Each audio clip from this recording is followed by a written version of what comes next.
Which leads me to my second question. Okay. Shouldn't a man of that size buy a second seat?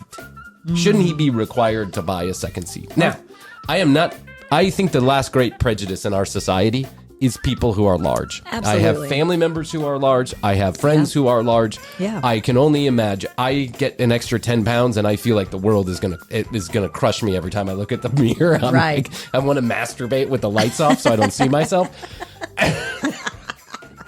Okay. It ruins the experience if I'm being honest. Well, are you looking at yourself in the mirror as you're masturbating? Sometimes I'm like, that's pretty hot. Trying to help you, stupid. I'm trying to help you, stupid. That's what I think to myself when I'm trying to help you, stupid, but it doesn't work like that. Anyway, I know what it's like to carry a few extra pounds. I can't imagine what it's like to carry 300 extra pounds. Right. So I don't want to make it seem like I'm just one of these guys just smashing on fat people because it's, we find it appropriate in society to do so. But I'm going to ask a legitimate question. With the seats so small, if someone is literally overlapping you, shouldn't you have to then buy an additional seat? Isn't that the appropriate thing to do? Yeah. I mean, I think there is a weight limit thing but who polices that? What's the attendant going to say? Sorry, sir, you're crushing the poor man next to you. You at least don't fucking put the shade up. Touch the shade. You at least don't do that. You fucking asshole. Yeah. Whoever you were in 17B on that flight from Atlanta to South Carolina, you can go fuck yourself. Now, that leads to the third question about appropriate airline etiquette. Okay. Who owns the handrail? And when you have 3 seats, who gets the handrail? Now, my thought on this is, let's give the poor middle seat guy a break. Yeah. And let him have the handrail, right? I can lean into the window. Right. I can lean onto the side over there. I think it's the middle guy. Yeah. Because the middle guy clearly didn't plan accordingly. Yeah. He just got shit on. Right. Right? I mean, if it's me, I don't fly unless I got to say an aisle or a window seat. Right, I'm just me out. too. Now, and even if it's a 15-minute flight, I'm like, no, I'm not doing it. I refuse. Yeah. I'm like a little baby. I don't want to go. Yeah. I'm not going to go. The only way I do it is if I'm flying with Jeff and maybe the girls or something and I'm in the middle. But yeah. Yes. Otherwise, no. Yeah, no. No, you have to give the middle guy the arm rail. That's just how it goes. You just have to give the middle guy the arm rail. He's just a poor bastard who didn't know what he was getting himself into when he started this flight. Yes. And now he's got to sit next to you and you're watching the ultra-violent Squid Game while he's trying to take a nap.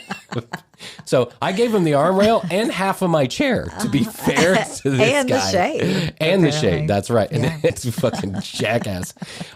What is appropriate? When I was a kid, we used to dress up to go on an airplane. That's what happened. We would my mom would dress us up, like I'm talking back in the 80s, like the early 80s. Mm-hmm. The first couple times I went onto an airplane, we actually had to get dressed up. We were wearing like a polo shirt, a little button-up number with some pants.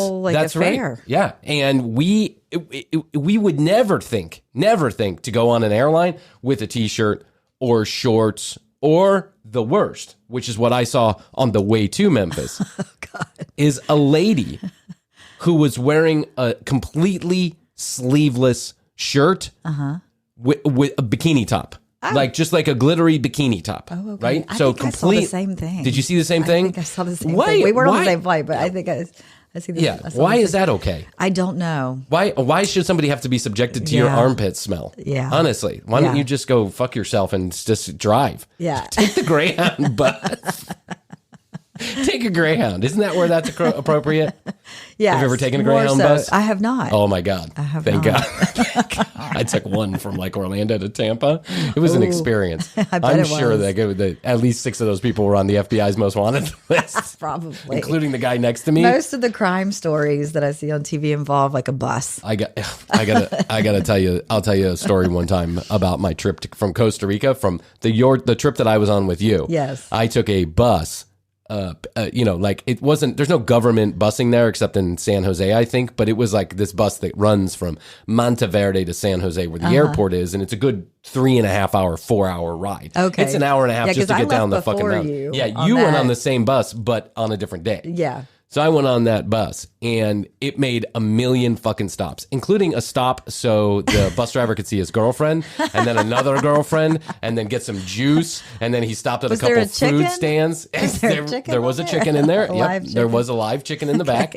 There was also a man who was smoking at one point as we got close to San Jose, so we're about an hour away. It's me, another American girl that's like, maybe I'm assuming she was American. She spoke English, and she was like maybe 4 seats behind me. I was sitting toward the front of the bus, and then in the very back of the bus there was an hombre who was smoking crack.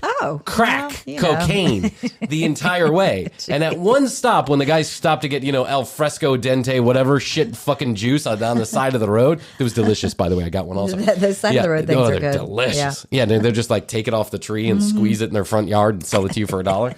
Right? But he had to go in the back, and he had this long conversation, and the Spanish that I understood was, could you please stop smoking crack on my bus, or I'm going to have to throw you off, to which the guy responded, no. He just kept smoking crack. He was literally smoking cocaine in the back of the bus. And then he would get up and walk from aisle to aisle. Cocaine's a hell of a drug, kids. Just don't get into it. We're going to do a whole episode about cocaine coming up, and I just want to tell you, it's a hell of a drug. Don't do it. Yeah, don't do it.